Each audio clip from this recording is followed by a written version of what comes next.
Welcome to Fire Service Court.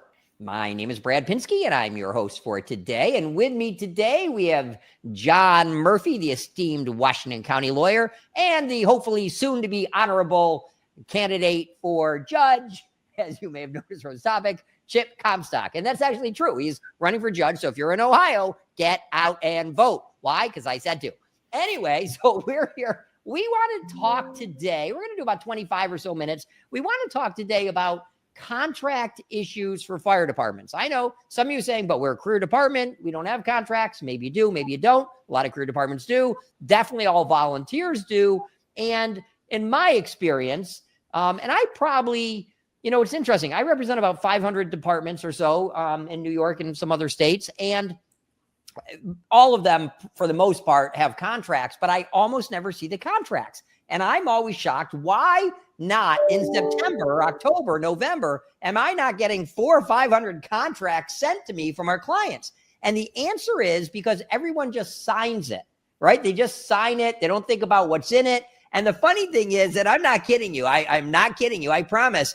A lot of these contracts use terms like social intercourse. Now, I don't know what social intercourse is. I'm not suggesting anyone has it, but it appears in contracts. It appears in other documents. Why? Because these contracts were written back in the early 1900s, right? And nobody thinks about it. With a scroll pen, usually, Yeah. It is. Big feathers off the back. All right, 8.5 by 14 paper on onion skin. This contract has worked well for 100 years. We're not changing it now. Exactly. So we're going to go down the line. I'm giving you guys a head up. I'll give you some time to think. I'm going to start off with the first one. But what should be in a contract for fire protection? And let's start with this. This is the one that I've never seen other than the contracts I draft. Again, rarely, because everyone uses the same ones from 1800s. How about this? What does fire protection mean?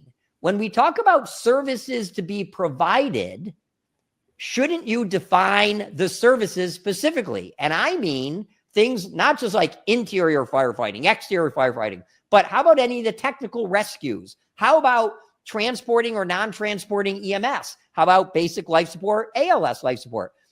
How about, anything that you're going to do, basement pump outs, if you're going to do that, or maybe it'll include fire prevention, community education.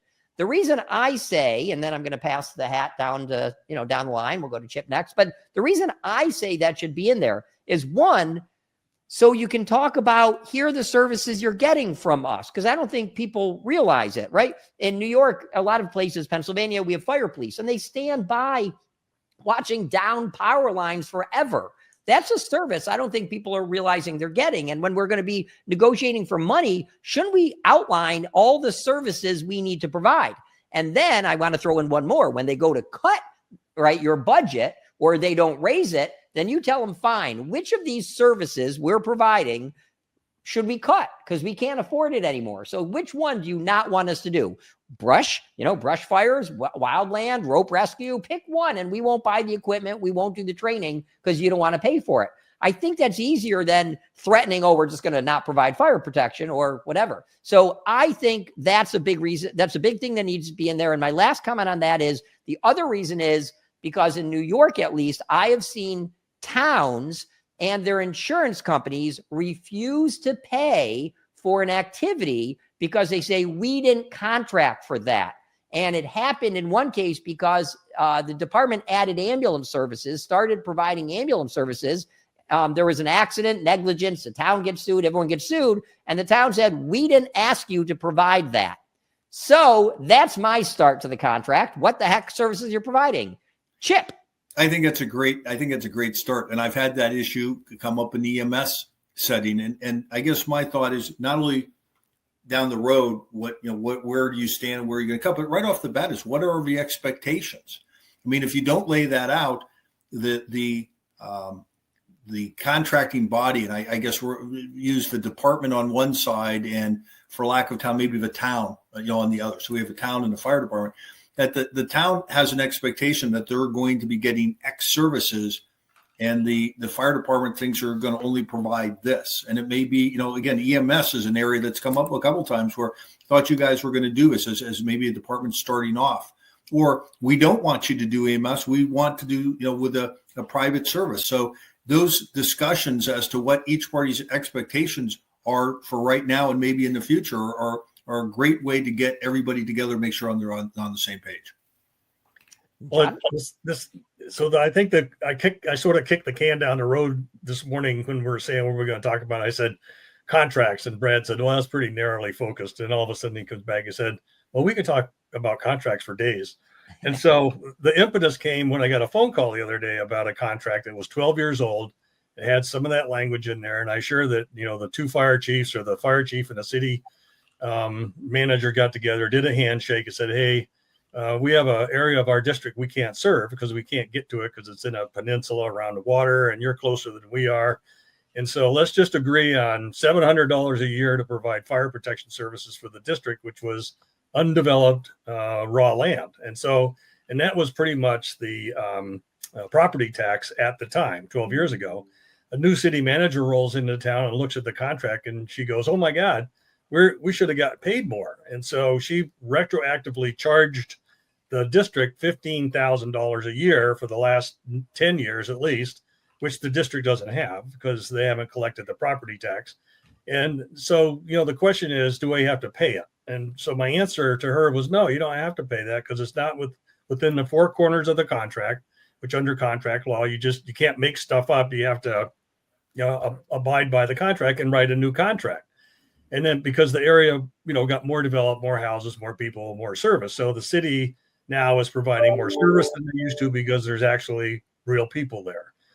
And so when you take a look at formulation of the contract, I agree with Brad. I think we don't do a very good job, but we do actually a disservice because we don't really recognize all of the facets of fire protection services. So when I was with my department and going through those negotiations with the various cities, we took a lot at the county sheriff's contract. They do what's called a cafeteria menu delivery of service. So if you want, dogs and bombs and helicopters, you're going to pay X. If you want 2 patrol persons or 3 patrol persons, you're going to pay that. If you want, juvenile protection or school resource officers. So you gotta think about what you want. That's the first thing. And second of all, what's the price point? How much you're willing to pay for it?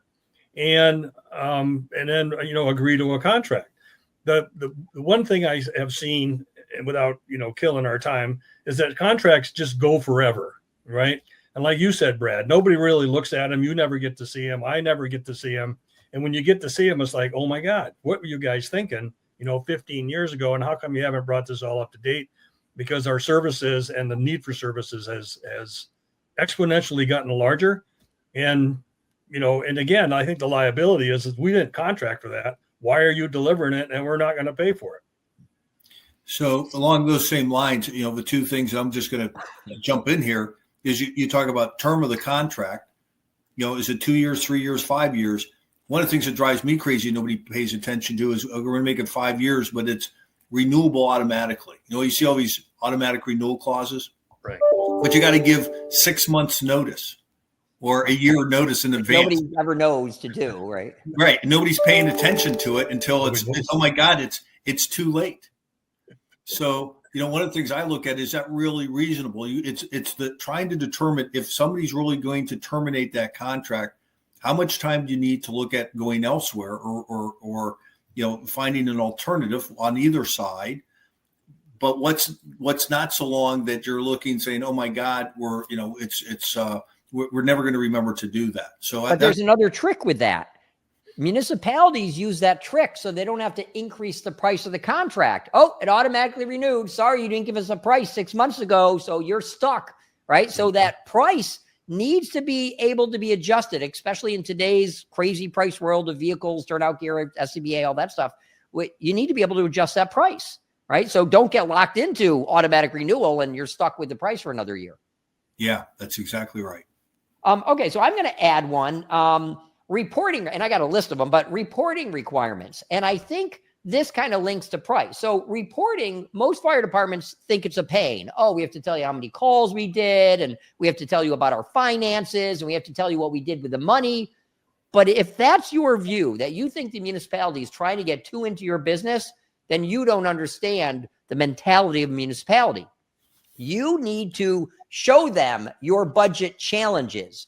You need to show them your capital plans so they can understand why you're asking for funding, right? So if I know every 20 years I need a new engine, after 5 years I need a new chief's vehicle, right? Whatever that is, I need a capital purchase replacement plan that says, in order to meet this plan, when we need a new engine every 20 years and 2 of them are 8 years and 10 years old or whatever, this is how much money I need to be saving every single year. And you need to be giving that to the municipality, because the worst thing you could do is walk in a month before they're doing their budget and be like, surprise, we need huge increases.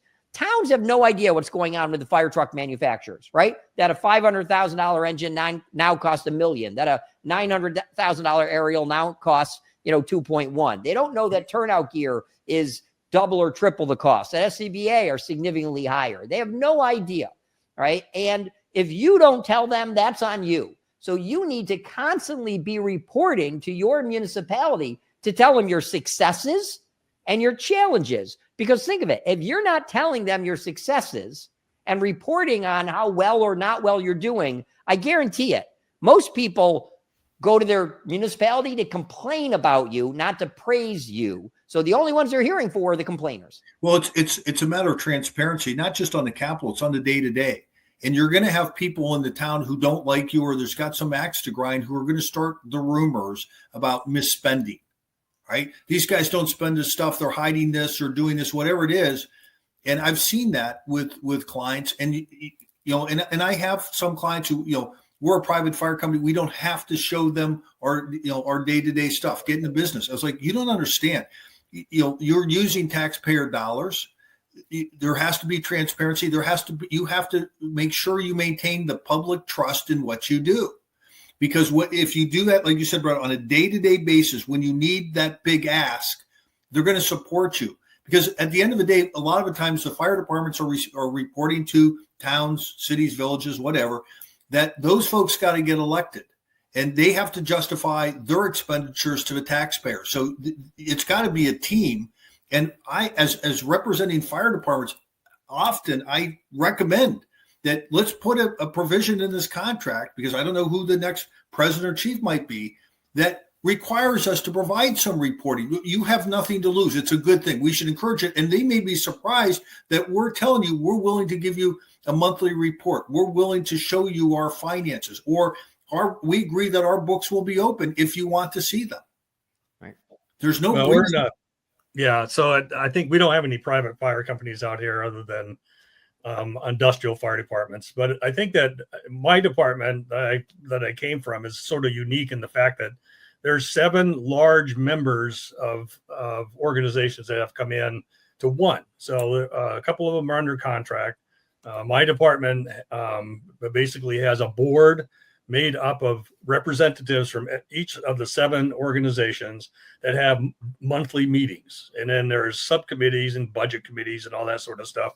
So the information is consistently aware or available to through their board representatives back to city councils or fire districts. But it's a shock. I think, Brad, you hit the nail on the head just to the price of equipment. Where we're used to buy equipment right out of our general fund, or we have a capital fund, we would, rat hole money away. Now we're talking about having financing organizations come in and then pay for the apparatus that we're going to buy, because the prices are like through the roof. And so an ordinary department that's trying to put together a ladder truck or an engine or a rescue squad, you're in the $1 million category right off the get-go. And, and replacement for like bunker clothing and SCBA stuff has a shelf life. So every 6 or 10 years, it's at the end of the shelf life. So you have got to replace that sort of stuff to be in compliance with OSHA and other regulatory agencies. So I don't think, we as attorneys and fire chiefs understand the drama that goes on behind these meetings. The people that we're trying to educate really have blinders on. Like the rose-colored glasses is, the fire department can do no harm, they're good for us, blah blah blah. You come to them and say, hey, I have $1 million bill for a fire truck. It's like, where the hell did you people come from? and then they start burning the crosses to try to get us out of town because it's like a shock. And that's our fault for not making them aware of what needs to go on for future purchases. And this is not only for equipment, this is for people, right? So, your years, depending on volunteers, relatively low cost, if any. And now your call volume gets up with the volunteers can't respond. And now you got to start to put career people on. And how often do you do it? And how many at a time? And that's a huge, huge cost. So one of the things, there are all types of lawyers, and a guy I know named Chip Comstock does a lot of insurance defense. And so I'm thinking, put on your insurance defense hat, Chip, right? Because I think, people always say, oh, you need 10 million insurance or 2 million insurance or 1 million insurance. I don't even know if they're judging that, right? In upstate New York, you need much less insurance than you would in like New York City or Long Island, where verdicts are much higher. So can you talk about a little bit about what insurance should be in there? Well, I'm going to tackle this in two parts. I think you hit it right. It's, what are the frequencies of your operation? What are your risks, right? If you're going to do a risk assessment, how much the greatest single risk, I think, for liability purposes is a motor vehicle accident. So you're looking at it like an auto liability policy. And of course, sometimes the bigger policy you have, the bigger the target you might have on your back. But clearly some people do more business, have more runs, have more exposure on liability fronts. The other part of that is, and this is where I was going to go. So I guess, Brad, to answer your question, I think it depends. You're going to rely on your agent. You're going to sit down and determine whether it's 1 million, 5 million, 10 million. But here's a kicker. Liability policies often cover bodily injury. They cover property damage, right? You get in a car accident, you hit your ambulance strikes a car, or you're making a claim that because of you caused damage to their house, right? They don't cover, insurance liability policies typically do not cover contractual liability. So if you enter into a contract with somebody and you renege on it and you get sued for a breach of contract, that's not covered by insurance. Okay, we're talking about contracts between fire departments and towns. And a lot of people, again, put a provision, well, we want an indemnification clause in our contract. Well, that's great, except that indemnification clause, the insurance company may look at that and say, we don't cover indemnification. That's not part of this. And you get sued for breach of contract. Where's your money going to come for paying the town if you're the fire department? So I hate indemnification clauses. And from public entities in Ohio, they're disfavored because you have to set aside money under our auditing standards to cover potential liabilities. And this is, on an accounting end. Well, what's your potential liability on the indemnification provision for the contract? And so our state auditor doesn't like them at all. So one of the things you have to look at is in talking about insurance is how are we going to, if a town insists on being covered, that insurance, that contract may list the town as an additional insured under the liability policy, and again, if you're renting buildings, if you own a building, great. If you're going to lease a building or the town's leasing the building from you, you have to look at who owns the equipment, who owns the buildings, and how are they going to be insured? And those are provisions I think have to be addressed. But again, if you're going to talk about how much, the other part is who's covered. And I'm not in favor of indemnification clauses. And how about this? How about what is successful performance? And this kind of gets back into what you both were talking about with termination. What is successful performance? What is not? So are we going to have response times? Are we going to have percentages that we get out? Are we going to talk about how we monitor it? One of the things I see a lot when I do municipal contracts for ambulance services, and this makes sense, is that the municipalities want to rely on, NFPA or, the standard for a type whatever call is 10 minutes and whatever else is 8 minutes, and right. But we don't do that a lot on the fire service. And God forbid, well, John is, so this could be bad, but God forbid somebody who's in leadership is actually aware of the fire department games, right? Like, is the chief vehicle arriving on scene really, right? Should that stop the clock on response time and an engine never got out? Or, right? So what is is a proper response time? But I think that's really important, because I think many municipalities, when they negotiate, when they contract with their fire service, paid volunteer accommodation, doesn't matter. I think they have this expectation that we're going to get 100 people and they're going to show up in 10,000 trucks. Well, it's so from an expectation standpoint, to continue what we've been talking about, that's it. I think this is the standards by which you're going to set.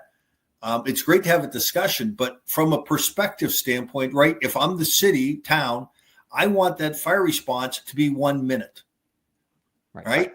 I want you here. You get the call in 1 minute. You're in front of my house.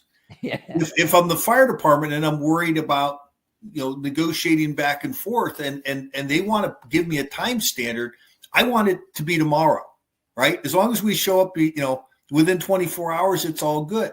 Now, of course, right? But it's and like you said, how many people? I've got the guy, in the pickup truck, and I know departments that, hey, they have that guy in the pickup truck, and we've got the call covered. And so you say, well, what are the standards we're going to use? And I think there's national standards out there at a good start, but sometimes those we have to agree, they're unrealistic, right? So it's having a discussion. How many people can we get to the scene? And it's going to depend on the type of call. We all know that lift assists are very different. The lift assists are very different than our, structure fires. So, again, are you going to address each of those type of calls? Well, I think there's a willful ignorance on the part of the individuals signing the contract, because they just think, all right, now we've signed this contract. We got fire protection services. We're done. Let's move on. And then all the hell breaks loose when you have a fire down the street and it takes 10 minutes for people to get there because they're on another call, they're volunteer, the equipment's busted. I mean, there's 1,000 reasons for it. And I agree. I think we need to set some tone of expectation, and we need to let people know what that could be based on our available resources in any scenario. And we should have enough experience in your organization to say, look, we can look back 10 years, this type of call, you're going to get this sort of resource and this sort of time, and just say, this is the reality, and stop looking at the national standards, because they're not our standards. Because like in my district, we're urban, suburban, rural, and remote. And the remote part is when we freaking get there, you're damn lucky we're here. Right. And so that's the expectation. And doesn't this all then tie together to what services are we providing? What are your expectations? How much are you willing to pay us? Because now let's look at the money, what you're willing to pay us, right? The major clause, what are you willing to pay? Well, what do you want from us? So for example, in my district, we have 5 schools, right? In New York, we have 5 schools in our fire department's primary district: high schools, middle schools, elementary schools. So we were very involved with our police with active shooter responses. Okay, well, you say active shooter, and now we're at ballistic vests. Ballistic vests at $1,000 a piece, and they got to be properly fit and sized. Do we need ballistic helmets? Right? What does the municipality, the community expect from us? Are we doing active shooter? Are we doing ALS? And we're going to have all the drugs on board, which are expensive.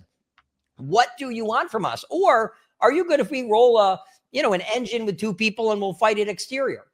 I think that's what they pay directly, right, affects what we can afford to do. We cannot. Do you want a drone program? Well, that's not expensive, but it's not cheap. What services do you want? Do you want us to do pump outs in basements? Do you want us to go and turn off people's electric? Well, that has an effect. Are we doing search and rescue? I mean, all these things come with a cost. So shouldn't we be negotiating the money in relation to the services we offer? Well, here's the other part of that. And this, again, where I think you have to have this partnership in this discussion, because there are places, if you're relying on property taxes and they say, listen, we have a fire tax and it brings in $300,000 a year. We can't give you any more than what we have. So then that's the discussion with, like you said, well, we may have to cut certain areas, or you can work together. We can work jointly to, again, if you're in a state that has property taxes or income taxes, we're saying, listen, we all need to go to the voters and show them why you need to have a tax increase and the additional services you're going to get, and work to present that to the taxpayers. At the end of the day, they may be the body that decides what the level of service is. A couple of years ago, we put on a levy a tax levy to provide ambulance transport services. We were just in that starting to do that. And my view was if our board of trustees is willing to put that on the ballot for the voters to decide, they're either going to get transport services or they're not. They're going to give us some money or they're not. But either way, they made that choice on a level of service. A lot of times, the political mothers and fathers who sit on those boards or councils don't want to submit that to the taxpayer. And I always think that's a mistake. Let them choose the level of service and whether they're willing to pay for it or not. Well, I think the other thing is we don't ever talk about, because we would be committing heresy, is billing for services.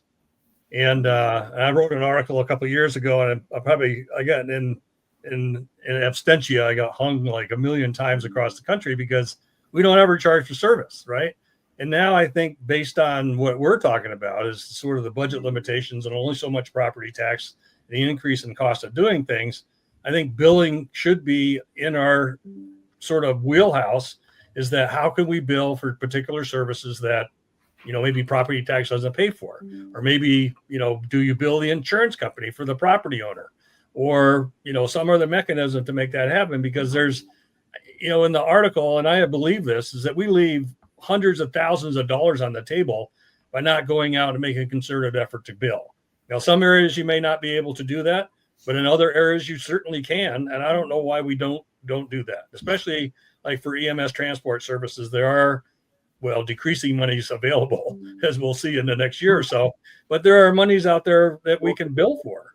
But that gets back to Brad's, talk about whatever again, getting back to expectations, and if this is what you want, are you willing to do this for us? Because it may require local legislation to help you do that. Or, again, the ambulance wasn't contracted for that service, so you can't bill for it. And again, that's where you have to discuss a lot of these issues. I think on the municipality side, one of the things I see every so often is limitations on the use of municipal funds, right? In other words, we don't want you to use our tax monies, says the municipality, to go out to drink, to have parties. And in somewhat, I get their point. I do. But I think it's important to talk about what the money can be used for. Purchase of vehicles, saving in reserve, right? Payment of financing. I would include in contracts what money can be used for. And I would always add in, people listen to me, volunteers, recruitment and retention. Recruitment and retention. Now, that may be going to a baseball game with a bunch of people for mental health days, right? And we do need to start talking about mental health and use of money, et cetera. But I think using it for that's important. But while we're on talking about money, what we can and cannot use it for. But here's the other thing. The quality of what we use it for is also important. Physicals.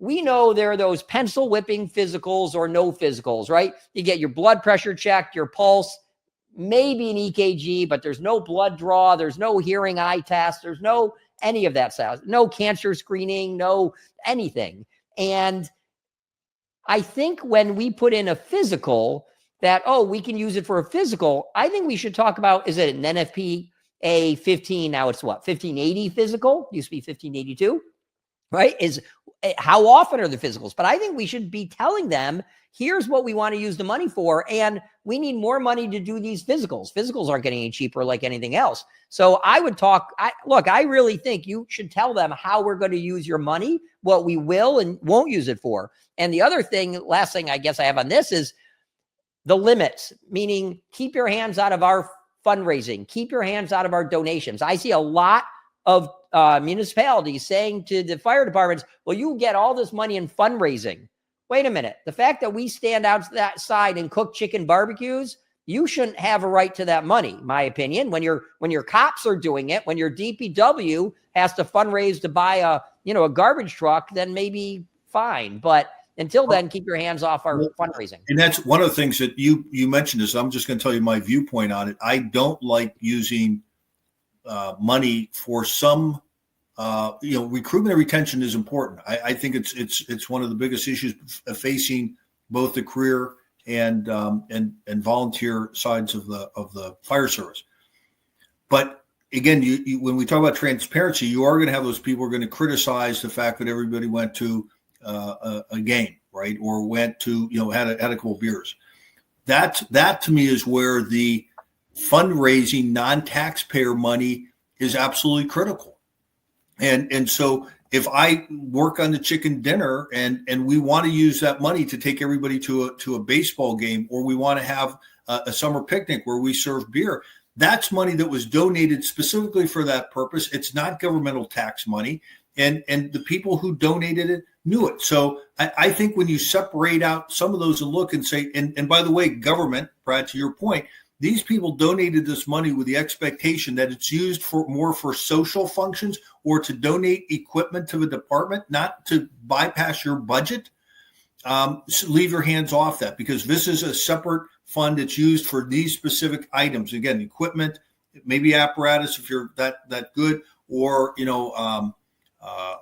social events, preserving history, all those things. So I think when you make that clear and say, these are our operational needs over here, and here's our capital and social needs on the other side, and separate your accounts out, it makes it a lot easier. So we're at about that 30-minute mark, and without trying to, rush off the topic, let's do this. Let's do, if we can, closing, kind of our closing argument, so to speak, and our best advice to the fire department or even in the municipality if they're watching about negotiating the contract, starting with John. Well, thank you, Brad. I appreciate your animated hosting of our show, because it's always a hoot to watch and listen to you. But I think this topic it has a lot of value because, one of the things in our state, we have a records retention program, right? So you keep records in there so long, and our contracts are part of that. And I think part of the review on what records we're going to manage and get rid of is contracts, because, as we said earlier, there are probably some contracts out there that are 8.5 by 14 on onion skin paper and with still the feather dusters on there. And we need to make sure that we're getting the value, I think, that we're entitled to as public safety individuals, and the community that we represent is getting equal value as well. And so opening up expectations, knowledge of what we do and what, they expect us to do. And then, finally, and I think this thing all boils down around money, is that we need to identify those pockets of money that they need to fund us. And I think Chip has a good point, is if you're going to do a donation fund, that needs to be clearly identified as to what it is, what the money is used for, and who has control over it. Because, you can have a lot of battle over, $200,000 or $300,000 in a public fund that you gain from pancakes and chickens. And so, just clear the air and make sure that the contract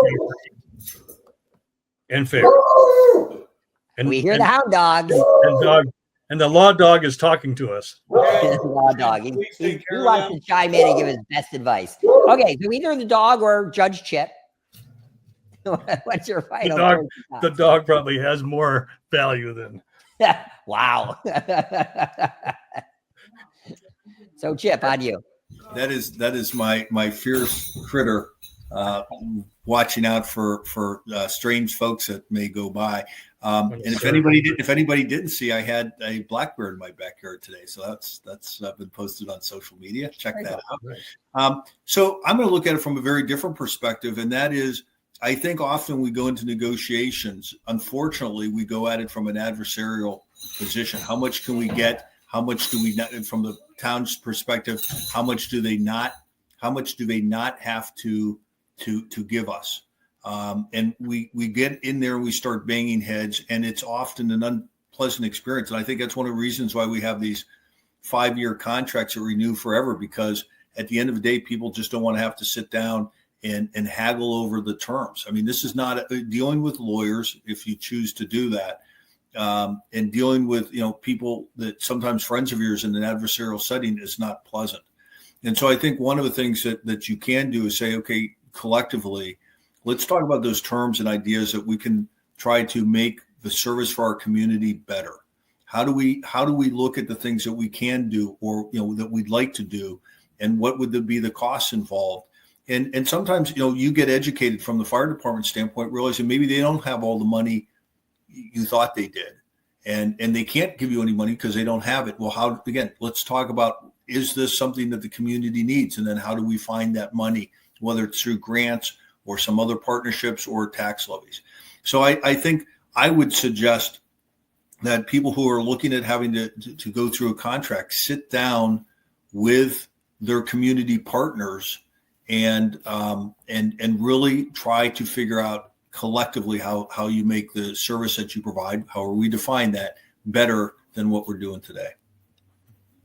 And so I guess my final comments are a negotiations skill. I don't want to call it a tactic. We talked a lot about the terms, but my comment is I think you need to understand the mindset of your municipal leaders. You cannot, and Chip knows this, John knows this, good lawyers who negotiate these things, who negotiate anything, understand you cannot negotiate with anybody effectively unless you understand their mindset. So you've got to get into the concerns of the municipality when you're negotiating. So when they come up and say, no, we don't want to give you this money, we're not going to agree to that term, you got to get to why, and you got to understand the why, right? There's a book, Getting to Yes. But before you can get to yes, right, in negotiating, you got to understand the why. Why do they feel a certain way? I've learned on one occasion, it's just because the fire department didn't show up at their house and, something bad happened. And yet the truth was the fire department was somewhere else. So, right, but there's a grudge that they're probably not going to tell you, but you got to figure out who's giving you trouble and why are they giving you trouble and why are they fighting you on things. And of course, there's always the municipal concern for money. But I think the municipal concern for money is because they don't understand the services we provide. So with that said, in these very difficult times, if there's anything ever that John, Chip, or I, or Kurt, who's somewhere out there, unfortunately at a wake, we think, if there's anything any of the four of us can do for you, please reach out. We love your questions. We love your comments. Unless they're hateful ones, then just direct those to John. And other than that, we wish everybody the safest of a career and their times. Thank you from Fire Service Court.